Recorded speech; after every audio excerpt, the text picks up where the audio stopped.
ওরাত নবী হে, আমি আপনার পিঠ থেকে বিশাল বোঝাটা নামিয়ে দিয়েছি। সুবহানাল্লাহ পড়েন। কি নামিয়ে দিয়েছি? বোঝা। উত্তর পড়তে হবে, রেসপন্স। এটা তাফসির মাহফিল, এটা হচ্ছে ক্লাসের মতো, যে কথা বলে শিক্ষক আর আমরা সবাই ছাত্র, ঠিক কি না? বোঝা নামিয়েছি নবী। কি নামিয়েছি?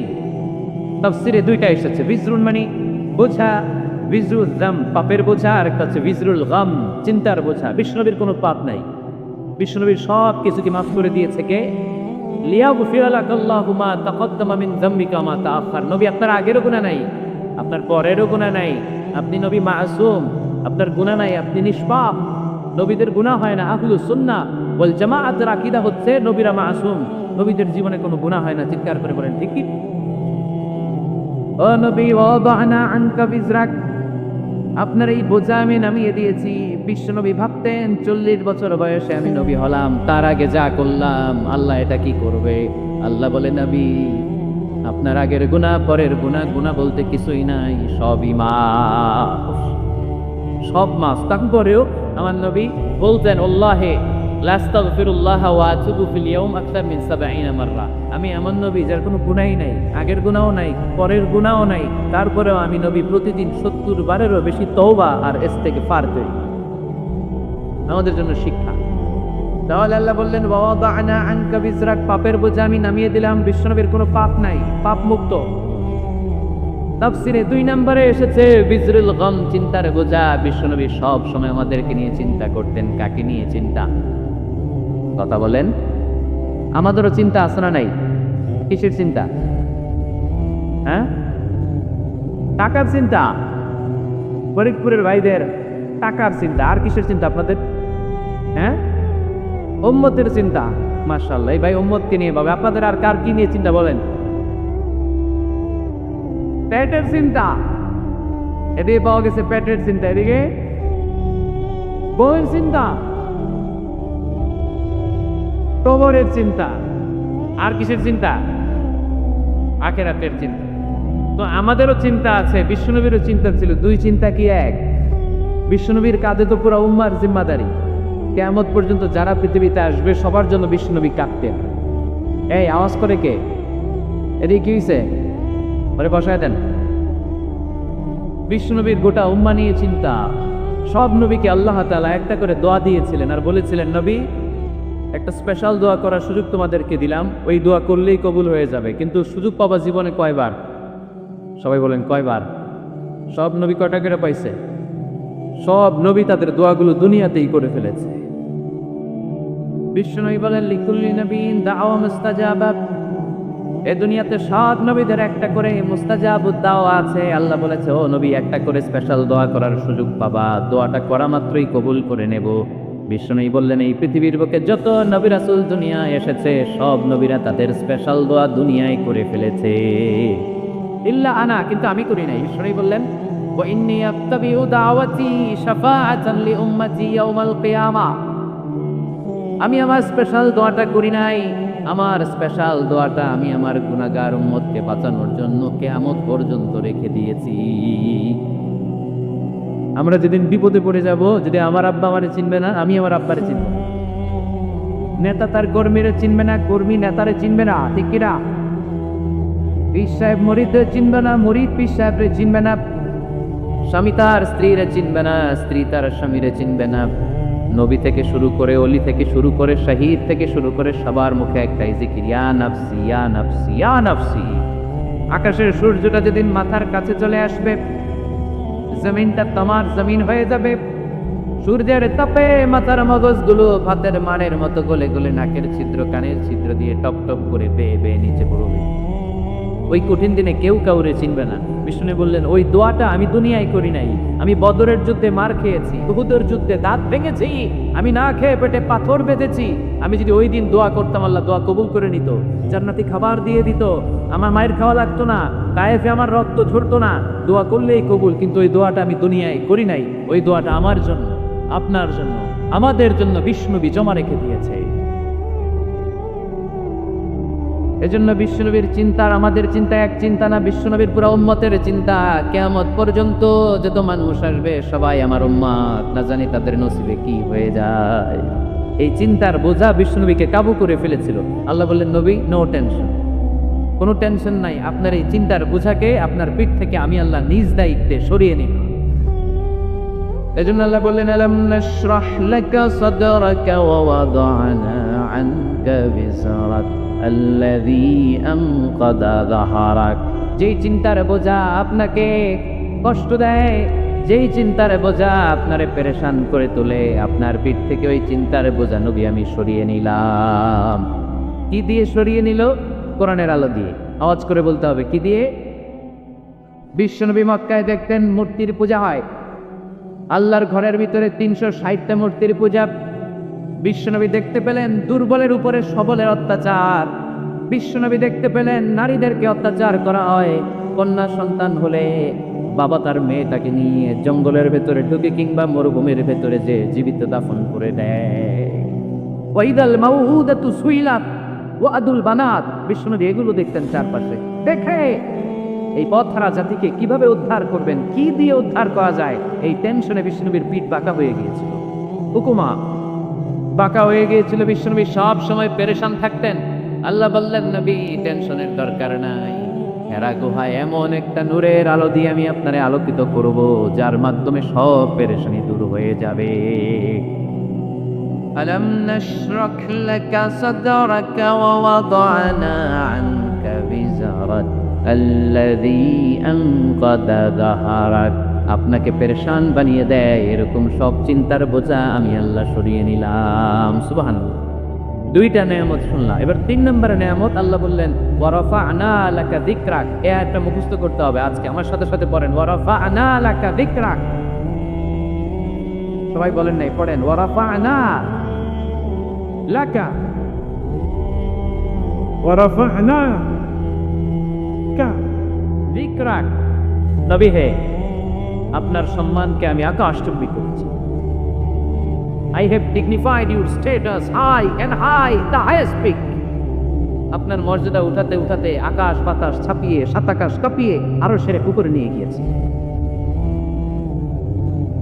আপনার মর্যাদা আমার পরপরই, স্রষ্টার পরে পুরো সৃষ্টিকুলের উপরে বিশ্বনবীর মর্যাদা আছে না নাই? এজন্য আল্লাহ বললেন, ওয়া রাফা'না লাকা যিকরাক। ও নবী, আপনার মর্যাদা সম্মান আমি আকাশচুম্বী করেছি। আপনার সুনাম, সুখ্যাতি, মান, মর্যাদা আমি গোটা বিশ্বে ছড়াইয়া দেব। এ আয়াত যখন নাজিল হলো, কাফেররা হাসতে শুরু করলো। কাফেররা বলে, মোহাম্মদ বেটা বলে কি, ও জানে বাঁচবে কিনা ওইটাই তো সন্দেহ। আমরা যে ষড়যন্ত্র পাকাচ্ছি, ও জানে বাঁচবে কিনা সে এটাই সন্দেহ। তার নাম গোটা বিশ্বে ছড়াবে কি করে আমরা দেখে নেব। আল্লাহ বলেন, তোরা আমার নবীর সুনাম সুখ্যাতি ছড়ানোর ব্যাপারে বাধা তৈরি করবি, তোরা আমার নবীর ব্যাপারে অপপ্রচার চালাবি, তোদের অপপ্রচারকেই আমি আমার নবীর প্রচার মাধ্যম বানিয়ে দেব। তোরা করবি অপপ্রচার।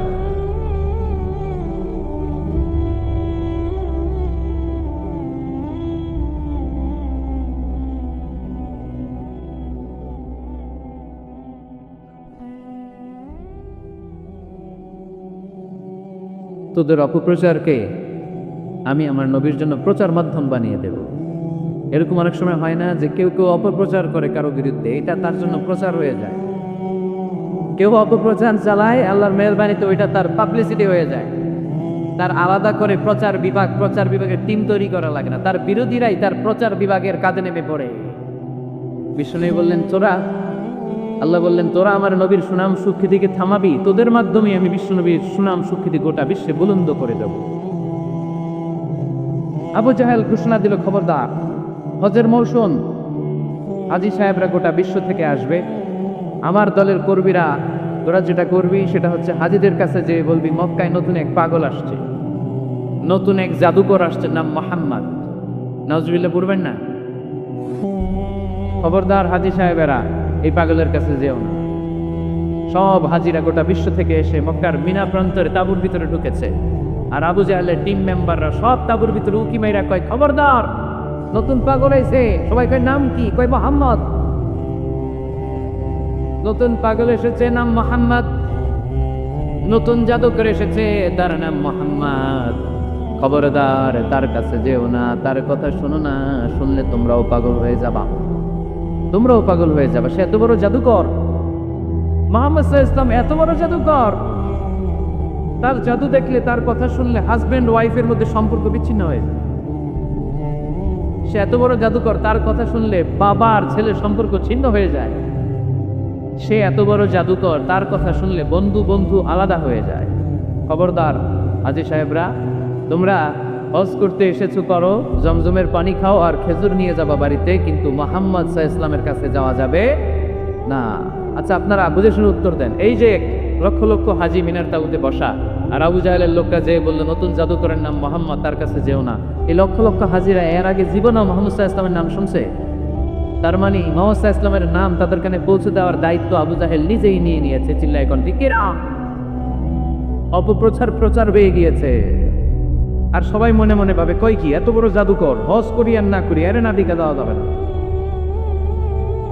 হজ তাড়াতাড়ি কোন রকম সাইরা এই জাদুকরের কাছে আগে যাব, দেখি কেমন জাদু দেখায়, দেখি কত বড় ম্যাজিশিয়ান, দেখি তো কত বড় পাগলের। কারণ আল ইনসানু হারিসুন আলা মা মুনিআ, মানুষকে যেটা নিষেধ করা হয় বেশি মানুষ এটা করতে চায়। যদি বলি ওদিকে যাবি না, ওর বাপের কিরা ওদিকে যাবে ও, ঠিক কি না? এটা আমাদের স্বভাব, আমাদের খাসলা, আমাদের বৈশিষ্ট্য। যেটা আমাদেরকে নিষেধ করা হয় বেশি ওটা করতে মন চায়। সব হাজিরা মনে মনে ভাবলো আমরা যাব, তোরা যতই বলিস না কেন যাব, হজের পরে অবশ্যই যাব। দেখা গেল হজের পরে বিশ্বনবী মুহাম্মদুর রাসূলুল্লাহ সাল্লাল্লাহু আলাইহি ওয়াসাল্লামের বাড়ির সামনে বিশাল বড় গ্যাদারিং শুরু হয়েছে। সবাই লাইন ধরে দেখা করতে গেছে। দেখা করতে যে বিশ্বনবীর চেহারা দেখে প্রথম নজরে সব পাগল। চাঁদের চেয়ে সুন্দর তুমি নবী আমার কমলিহিওয়ালা, চাঁদের চেয়ে সুন্দর তুমি নবী আমার কমলিহিওয়ালা, দু জাহানের বাদশাহ তুমি প্যারা নবী সাল্লাল্লাহু আলা, দু জাহানের বাদশাহ তুমি প্যারা নবী সাল্লাল্লাহু আলা, চাঁদের চেয়ে সুন্দর তুমি নবী আমার কমলিওয়ালা। সুবহানাল্লাহ পড়েন। এত সুন্দর চেহারা, বিষ্ণু ঈসা ইসলামের চেহারার মতো এরকম চেহারার মানুষ পৃথিবীতে আছে? দ্বিতীয়টা, অনেকে বলে সাইয়েদনা ইউসুফ আলাইহিস সালামের চেহারা নাকি বেশি সুন্দর। সুন্দর ঠিক, কিন্তু আমার নবীর চাইতে বেশি নয়। বিষ্ণু বলতেন আনা মালিহুন ওয়া আখি ইউসুফু সাবিহুন, আমার ভাই ইউসুফ হচ্ছে সবিহ, সবিহ মানে সাদা সুন্দর ধবধবে, আর আমি হচ্ছে মালিহ, মালিহ মানে এসেছে মিলহান থেকে, মিলহান মানে লবণ, মানে লাবণ্যময় সুন্দর। আমার ভাই ইউসুফ নবী সাদা সুন্দর, আমি লাবণ্যময় সুন্দর। কোনটার দাম বেশি? লাবণ্যময় সুন্দরের দাম বেশি। সাইয়েদনা ইউসুফ আলাইহিস সালামের চেহারা দেখে মিশরের মেয়েরা লেবু কাটতে যেয়ে বা কমলা কাটতে যেয়ে, আনার কাটতে যেয়ে, কমলা কাটতে যেয়ে আঙ্গুল কেটে ফেলেছিল। কোরআন তার সাক্ষী। ওয়াকাত্তা'না আইদিয়াহুন। আম্মাজান আয়েশা রাদিয়াল্লাহু তাআলা আনহা যখন এই ঘটনা শুনেছেন, তিনি মিশরের মেয়েদেরকে ডাক দিয়ে বলেছেন, ও মিশরের মেয়েরা, তোমরা ইউসুফ নবীর সৌন্দর্য দেখে লেবু কাটতে যে আঙ্গুল কেটেছ, আমার স্বামী পেয়ারা নবী মুহাম্মদ রাসূলুল্লাহর চেহারা যদি তোমরা দেখতা, তাহলে লেবু কাটতে যে আঙ্গুল নয়, কলিজাটা কেটে টুকরা টুকরা করে দিতা। আবার আম্মাজান আয়েশা বলতো, লাকুম শামসুন ওয়া লানা শামসুন, তোমাদের জন্য একটা সূর্য আছে, কিন্তু আমি আয়েশার জন্য আলাদা একটা সূর্য আছে। তোমাদের সূর্যটা প্রতিদিন সকালবেলা পূর্ব আকাশে উদিত হয়ে গোটা দুনিয়াটারে আলোকিত করে দেয়, আর আমার সূর্যটার নাম হলো মুহাম্মদ সাল্লাল্লাহু আলাইহি ওয়াসাল্লাম। মসজিদে নববীতে এশার নামাজের পরে আমার সূর্যটা আমার ঘরে উদিত হয়। তোমাদের সূর্য সকালবেলা পূর্ব আকাশে ওঠে, গোটা দুনিয়াটারে আলোকিত করে। আমার সূর্য মুহাম্মদ এশার নামাজের পরে আমার ঘরের ভেতরে যখন উকি দেয়, আমার পুরো ঘরটারে আলোকিত করে দেয় কে? এত সুন্দর চেহারা ছিল ওনার। চেহারা নূর দিয়ে হারানো সুই খুঁজে পেয়েছে বিশ্বনবীর স্ত্রীরা। চিল্লায় করেন লক। বিশ্বনবীর চেহারার সৌন্দর্যের সাথে কারো সৌন্দর্যের কোনো মিল হবে? No comparison with our beloved prophet Muhammad সাল্লাল্লাহু আলাইহি ওয়াসাল্লাম। Whether it's the fitness, whether it's the appearance, whether it's the status, no comparison with our prophet. এটা ফিটনেসের দিক থেকে হোক, এটা চেহারার সৌন্দর্যের দিক থেকে হোক, এটা কণ্ঠস্বরের ঝংকারের দিক থেকে হোক, সম্মান আর মর্যাদার দিক থেকে হোক, আমার নবীর সম্মানের ধারে কাছেও সম্মান পৃথিবীর কারো হতে পারে না। চিল্লায় বলেন দিকে না। এজন্য আল্লাহ বললেন ওয়া রাফা'না লাকা যিকরাক, নবী আপনার সম্মান বাড়াতে বাড়াতে আমি আকাশচুম্বী করেছি। লোকজন সব যে বিশ্বনবীর দরবারে লাইন ধরেছে, হাজিরা সব বিশ্বনবীর কাছে যে চেহারা দেখেই উপকার, বাকি জিনিস তো পরে। অনেকে আছে না, চেহারা দেখেই মানুষ পাগল হয়ে যায়, আছে না নাই? চেহারা দেখেই পাগল, চেহারা দেখেই পাগল। তারপর তারা মিলাতে লাগলো, মিনার তাবুতে আবু জাহেলের কর্মীরা ঘোষণা দিয়েছিল এলাকায় মোহাম্মদ নামে পাগল এসেছে। তারা মিলায় দেখে না, এই মহামানব কোনোদিন পাগল হতে পারে না, কারণ পাগলের চুলগুলো থাকে উস্কো খুস্কো, ঠিক কি না? আমার নবী সাল্লাল্লাহু আলাইহি ইসলামের চুল উস্কো খুস্কো ছিল, কত সুন্দর চুল আঁচড়ে রাখতেন, জাইতুনের তেল দিতেন, আতর ঢেলে মাথার শীতের মধ্যে ঢেলে দিতেন, কপাল বেয়ে বেয়ে পড়তো, আর যেখানে সেজদা দিতেন সেজদার জায়গা আতরের ঘ্রাণে আমোদ হয়ে যেত। হাতের তালুতে পারফিউম মাখতেন, আর মানুষের সাথে মুসাফা তুললে যার সাথে মুসাফা তার হাতের সাথে নবীর ব্যবহৃত পারফিউমের ঘ্রাণ ছুটে যেত, এত পরিচ্ছন্ন ছিল। তারা বিশ্বনবীর চেহারার সাথে আবু জাহেলের বক্তব্যের মিল খুঁজে পায় না। তারা বলে না, এই লোক কখনো পাগল হতে পারে না। পাগলের চুল থাকে উস্কো খুস্কো, জামা থাকে ছিঁড়া ফাড়া, গায়ের মধ্যে থাকে ময়লা। পাগল কখনো দাঁত মাজে না, কিন্তু বিশ্বনবীর মুচকি হাসির ফাঁক দিয়ে দাঁতের দিকে তাকালে মানুষগুলো সব পাগল হয়ে যায়। স্মাইল দিতেন বিশ্বনবী, স্মাইল, মুচকি হাসি, তাবাসসুম। বিশ্বনবীর মুচকি হাসি দেখে মানুষ পাগল হয়ে যেত, পাগল পারা হয়ে যেত। তারা বলে না না, এ মহামানব তো কখনো পাগল হতে পারে না। আবার মিলাতে লাগলো, আবু জাহেলের কর্মীরা বলেছিল এটা নাকি বড় জাদুকর, কিন্তু তারা বলে না না, এ অসাধারণ লোকটা জাদুকর হতে পারে না, সে তো কোনো মন্ত্র পড়ে না। জাদু করার জন্য মন্ত্র পড়ার দরকার আছে না নাই? বিষ্ণুবী কি মন্ত্র পড়তো? বিষ্ণুবী কি পড়ে শোনাতো? চিল্লায় বলেন, কি পড়ে শোনাতো? কোরআন শোনাতো। এত সুন্দর কণ্ঠ ছিল বিশ্বনবীর, পাগল হয়ে যেত মানুষ শুনতে শুনতে, পাগল পারা হয়ে যেত, বিমুগ্ধ হয়ে যেত। তারা সবাই বলতে আরম্ভ করলো, আবু জাহেল তুমি মিথ্যাবাদী, তবে তোমাকে ধন্যবাদ এরকম একটা মানুষের সাথে পরিচয় করিয়ে দেওয়ার জন্য। সুবহানাল্লাহ কইলেন না? আমরা মেনে নিতে পারলাম না সে পাগল নয়, জাদুকর নয়, সে হলো এই জামানার পয়গাম্বার। আমরা পড়ে নিলাম লা ইলাহা ইল্লাল্লাহু মুহাম্মাদুর রাসূলুল্লাহ সাল্লাল্লাহু আলাইহি ওয়াসাল্লাম। রাফা'না আলাকা যিকরাক। নবী হে, এইভাবে আমি আপনার সম্মানকে বাড়িয়েছি। হাইসুমা যুকিরতু যুকিরতা মাই।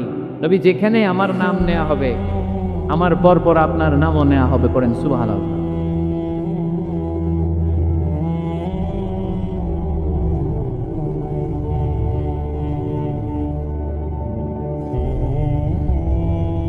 যেখানে আমার আল্লাহর নাম, তারপরে আমার নবীর নাম আছে না নাই? কালিমার ভেতরে লা ইলাহা ইল্লাল্লাহ আমার আল্লাহর নাম শোভা পায়, তারপরে মুহাম্মাদুর রাসূলুল্লাহ দ্বিতীয় বাক্যে আমার নবীর সুন্দর নামটা আছে না নাই? কালেমার মধ্যে প্রথমে আল্লাহর নাম, তারপরে নবীর নাম। হাইসুমা যুকিরতু যুকিরতা মাই। নবী, কিভাবে আপনার মর্যাদা আমি বাড়াবো জানেন? যেখানেই আমি ওইখানেই আপনি, যেখানে আমার নাম নেওয়া হবে তারপরেই সৃষ্টিকুলের মধ্য থেকে শুধু আপনার নাম নেওয়া হবে। সুবহানাল্লাহ পড়েন। আপনার উম্মতেরা গোটা বিশ্বে সালাত আদায়ের জন্য আজান দিবে, আজানের প্রথম 4 বাক্যে আমি আল্লাহর বরত্ব, আল্লাহু আকবার। তারপরের 2 বাক্যে আমি ছাড়া কোনো ইলাহা নাই, এটার সাক্ষ্য দেয়া হবে। তারপরের 2 বাক্যে সবাই সাক্ষ্য দিতে বাধ্য, আপনি ছাড়া দুনিয়ায় আর কোনো শেষ রাসূল নাই। তার মানে আজানের মধ্যেও আমার আল্লাহর নামের পরে আমার নবীর নাম আছে না নাই? এরপর আমরা একামত দিয়ে জামাত শুরু করি।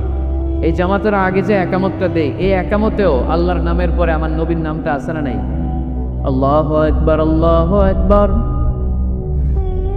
আশহাদু আল্লা ইলাহা ইল্লাল্লাহ, আশহাদু আন্না মুহাম্মাদার রাসূলুল্লাহ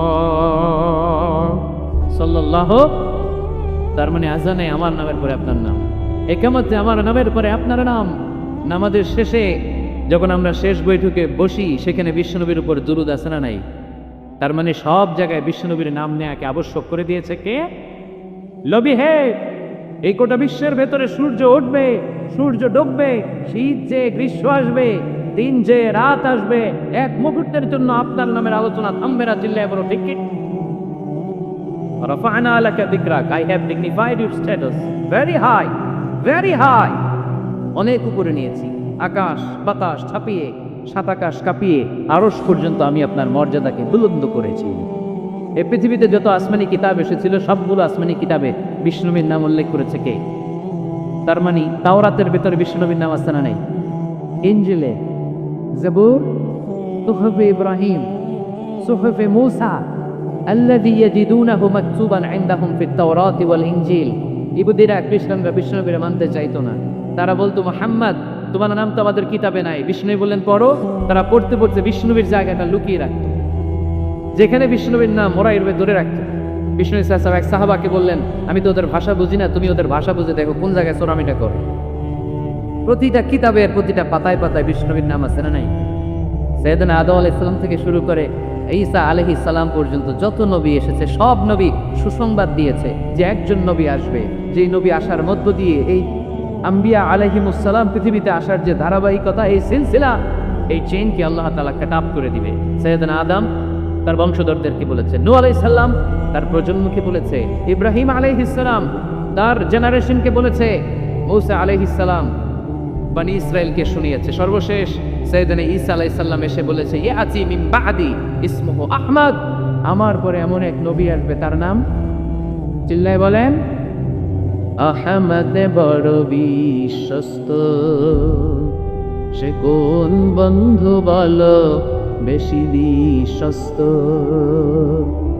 সে কোন বন্ধু বলো বেশি বিশ্বস্ত, কার কাছে মন খুলে দেয়া যায়, কার কাছে প্রাণ খুলে বলা যায়, হওয়া যায় অতি আশ্বস্ত, তার নাম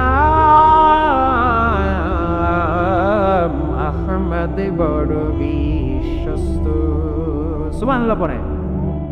ইয়াতি মিন বাদি ইসমুহু আহমদ, আমার পরে এমন এক নবী আসবে তার নাম হবে আহমদ। এই নবীর পরে আর কোন নবী আছে? চিল্লায় বলেন, লা নবিয়্যা বাদি ওয়ালা রাসূলা, আমার পরে কোনো নবীও নাই, আমার পরে কোনো রাসূলও নাই। তবে আমার পরে যদি নবী হওয়ার যোগ্যতা কারো থাকে, আমার ওমরে ফারুক নবী হওয়ার যোগ্যতা রাখে। কোনো নবী নাই, খাতামুন নবিয়্যিন, আমার পরে কোনো নবী নাই। তার মানে বিশ্বনবীর জীবনের 3 নম্বর নেয়ামত হলো রাফা'না লাকা যিকরাক, মর্যাদা আমি বাড়াতে বাড়াতে বাড়াতে বাড়াতে নবী অনেক উপরে নিয়েছি। আবার আল্লাহ আমাদেরকে ডেকে বললেন, ও ইমানদার বান্দারা শোনো, আমি স্বয়ং আল্লাহ তাআলা আমার ফেরেশতা বাহিনী নিয়ে এই নবীর উপরে স্বয়ং আমি দরুদ করি। ইন্নাল্লাহা ওয়া মালাইকাতাহু ইউসাল্লুনা আলান নবী ইয়া আইয়ুহাল্লাযীনা আমানু সাল্লু আলাইহি ওয়া সাল্লিমু তাসলিমা। পড়েন, আল্লাহুম্মা সাল্লি আলা মুহাম্মদ ওয়া আলা আলি মুহাম্মদ কামা সাল্লাইতা আলা ইব্রাহিম ওয়া আলা আলি ইব্রাহিম ইন্নাকা হামিদুম মাজিদ। আল্লাহুম্মা বারিক আলা মুহাম্মদ ওয়া আলা আলি মুহাম্মদ কামা বারাকতা আলা ইব্রাহিম وعلى آل إبراهيم إنك حميد مجيد। চিৎকার করে পড়েন সুবহানাল্লাহ। এমন নবী যে নবীর উপর আল্লাহ নিজেই দুরূদ পড়ে, ফেরেশতারা পড়ে, এজন্য আমাদের পড়ার দরকার আছে না নাই? আবার আল্লাহ বললেন, নবী আপনি এমন নবী যেই নবীকে আমি হাউজে কাউসার দিয়েছি, লক্ষ লক্ষ নবীদের কাউরে কিয়ামতের দিন আমি হাউজে কাউসারের মালিক বানাবো না, শুধুমাত্র কেবলমাত্র একমাত্র আপনি ছাড়া। إنا أعطيناك الكوثر فصل لربك وانحر إن شانئك هو الأبتر। সুবহানাল্লাহ পড়ে। এই হাউজে কাউসারের পানি খেতে চান, পান করতে চান? বিশ্বনবী না দিলে খাইতে পারবো আমরা? হাউজে কাউসার পান করতে চান কারা? হাত তুলে দেখান।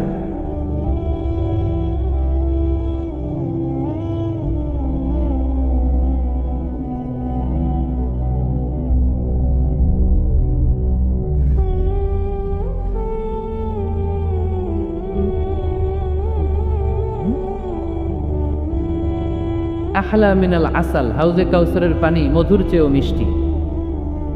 আবরাদু মিনাস সাল, বরফের চাইতেও ঠান্ডা। আবিয়াদু মিনাল লাবান, দুধের চাইতেও সাদা। মান শারিবা মিনহা শারবাতান লাম ইয়াজমা আবাদা, এক ঢোক হাউজে কাউসারের পানি যে খাবে চিরকালের জন্য তার গলার তৃষ্ণা মিটে যাবে। ওই হাউজে কাউসার বিষ্ণুনবীকে দিয়ে বিষ্ণুনবীর মর্যাদা বাড়িয়েছে কে? আবার আল্লাহ বললেন, নবী, পৃথিবীর অনেক নবীকে আমি নৈতিক বিজয় দান করেছি, কিন্তু সবাইকে আমি রাজনৈতিক বিজয় দান করি নাই। আপনাকে আমি এমন নবী করে দুনিয়ার বুকে পাঠিয়েছি, আপনাকে আমি নৈতিক বিজয় দান করেছি, পাশাপাশি রাজনৈতিক বিজয়ও দান করেছি। সুবহানাল্লাহ। বিশ্বনবী একাধারে যেমনি মসজিদে নববীর ইমাম ছিলেন, পাশাপাশি মদিনার রাষ্ট্রের প্রেসিডেন্ট ছিলেন, ঠিক কিনা? তার মানে ইমাম বা নেতা এমন হওয়া দরকার যে নামাজও পড়াতে পারে, আবার সমাজও শাসন করতে পারে, ঠিক কিনা? এমন নেতার দরকার আছে না নাই?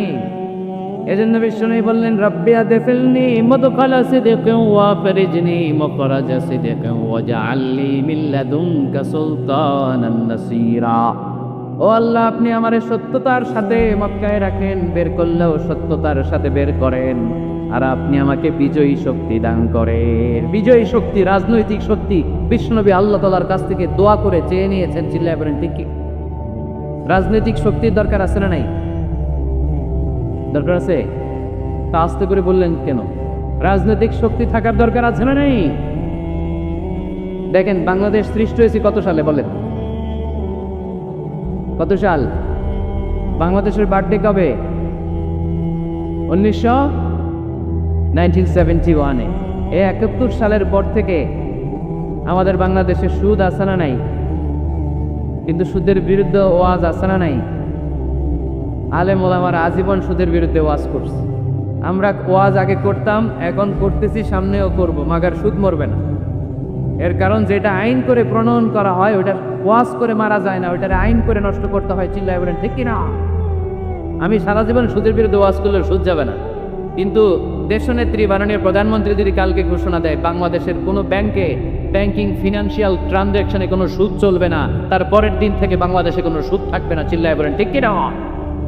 এই জন্য সাইয়েদনা ওমর ফারুক বলতেন, ইন্নাল্লাহা লা ইয়াযাহু বিল কুরআন মা ইয়াযাহু বিস সুলতান। আল্লাহ মাঝে মাঝে ক্ষমতার মাধ্যমে এমন কিছু করে যেটা আল্লাহ কোরআনের মাধ্যমেও করে না। চিল্লায় বলেন ঠিক কিনা?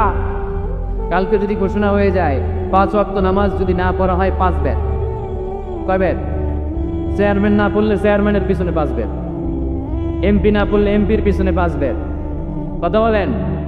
মাননীয় প্রধানমন্ত্রী যদি এটা ঘোষণা দিয়ে দেয় যে কালকে থেকে নামাজ না পড়লে 5 বের, এটা সবার জন্য এই আইন। একটা বেনামাজি খুঁজে পাওয়া যাবে? সব কই দৌড়াবে মসজিদে, অজু থাকলেও দৌড়, না থাকলেও দৌড়। কারণ মায়ের উপরে কোনো ওষুধ আছে? কথা বলেন? কারণ মায়েরে ভিটামিন আছে, মায়েরে কি আছে? এই জন্য ইন্নাল্লাহা লা ইয়াযাহু বিল কুরআন মা ইয়াযাহু বিস সুলতান। মাঝে মাঝে আল্লাহ ক্ষমতা দিয়ে এমন কিছু করে যেটা মাঝে মাঝে আল্লাহ কোরআন দিয়েও করে না। এই জন্য অনেক নবীকে নৈতিক বিজয় দান করলো। বিশ্ব নবীকে শুধু নৈতিক বিজয় নয়, পাশাপাশি রাজনৈতিক বিজয়ও দান করেছে কে?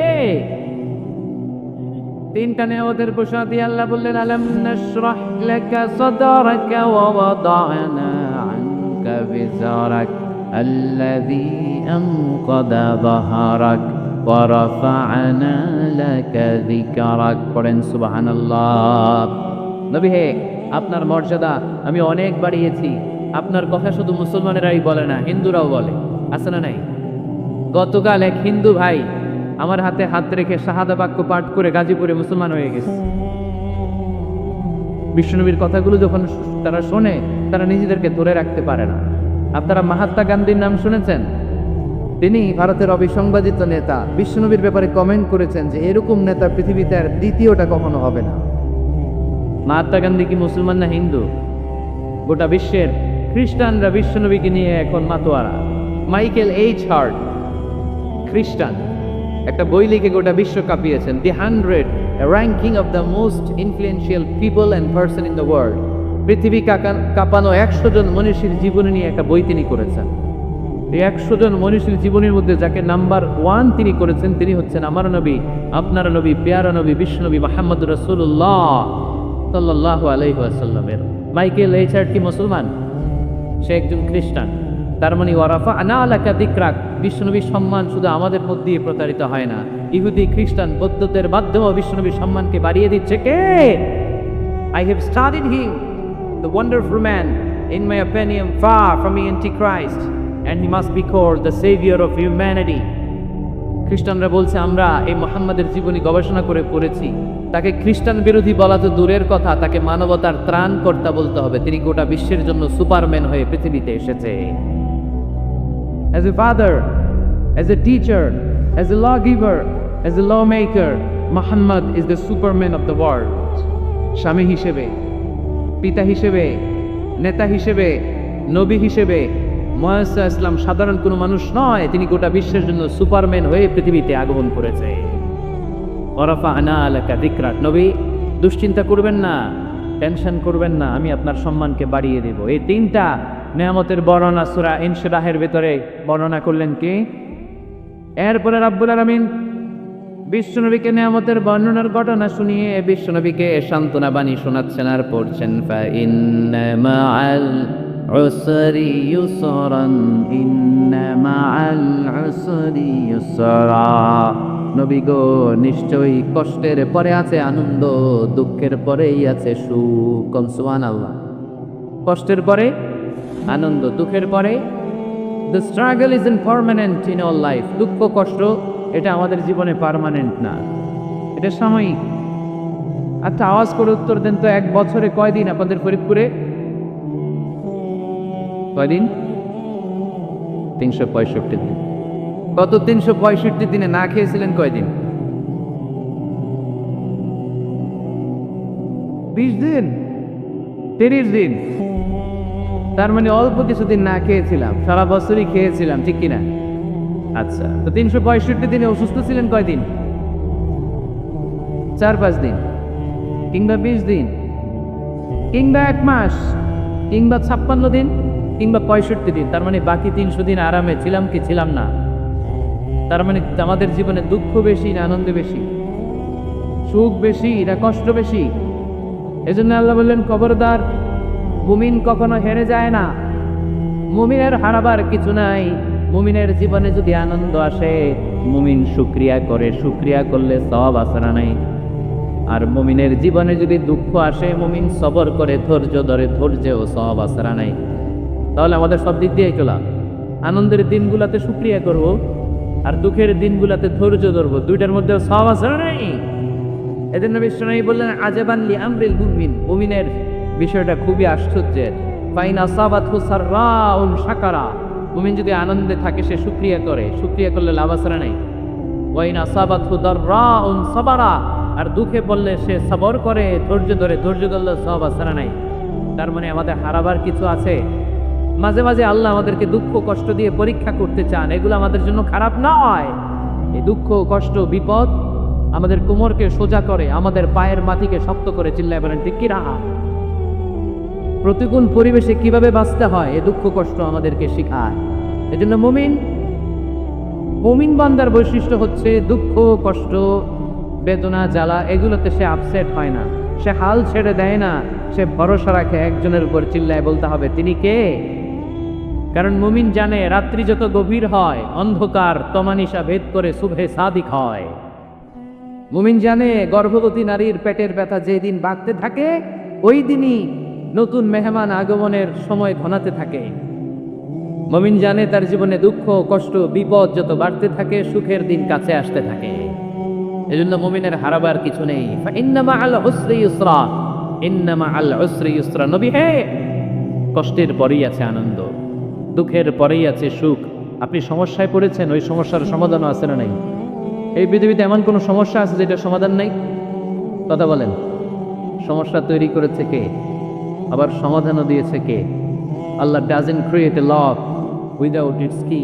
আল্লাহ কখনো চাবি না বানাইয়া ওইটার তালা বানায় না। কথা কন। তালাও যেহেতু আছে, ওই তালার চাবিও বানিয়েছে কে?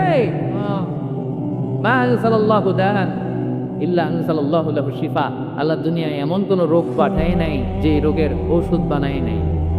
এমন কোনো রোগ নাজিল করে নাই যেই রোগের কোনো চিকিৎসা বানাই নাই, হয়তো সেটা আবিষ্কার হয়নি। অনেকে ক্যান্সারের কথা বলতে পারেন যে হুজুর ক্যান্সার এমন রোগ, এই ক্যান্সার তার নাই কোনো অ্যান্সার, কিন্তু বিজ্ঞানীরা বলতেছে এটারও অ্যান্সার আবিষ্কৃত হচ্ছে। সুবহানাল্লাহ বলবেন না? কিছু কিছু ক্ষেত্রে হয়েও গিয়েছে। এজন্য দুঃখের পরেই আছে সুখ, কষ্টের পরেই আছে আনন্দ। এই দুনিয়াটাই এরকম, কষ্টের পরই আনন্দ। দেখবেন তারাবির নামাজ 20 রাকাত পড়তে কষ্ট লাগে না? কোমরে ব্যথা, হাঁটুতে ব্যথা, কিন্তু 20টা রাকাত যখন শেষ করে মসজিদ থেকে বের হই, একটা আনন্দ আছে না নাই? কষ্ট করে পরীক্ষার জন্য প্রিপারেশন নিলেন আপনি কয়েক মাস, কিন্তু ফলাফল যখন ভালো হয় তখন একটা আনন্দ আছে না নাই? সারাদিন রোজা রাখলেন রমজানে, কি কষ্ট, তৃষ্ণায় গলা ফেটে যায়, কিন্তু ইফতারির সময় যখন রুহ আফজা শরবতটা খাই, কেমন লাগে? একটা আনন্দ আছে না নাই? এজন্য আল্লাহ বললেন فإن مع العسر يسرا إن مع العسر يسرا। ও নবী, কষ্টের দিন মক্কায় অল্প কিছু দিন, মদিনাতে আনন্দের দিন অপেক্ষা করছে। আমাদের জীবনে যে দুঃখ কষ্ট আসে আমরা ধৈর্য ধরবো, তাওয়াক্কুল করবো একজনের উপর, তিনি কে? কারণ আমরা বিশ্বাস করি কষ্টের দিন এটা চিরকালের জন্য নয়, সামনে আনন্দের দিন আমাদের জন্য সেট করে রেখেছে কে?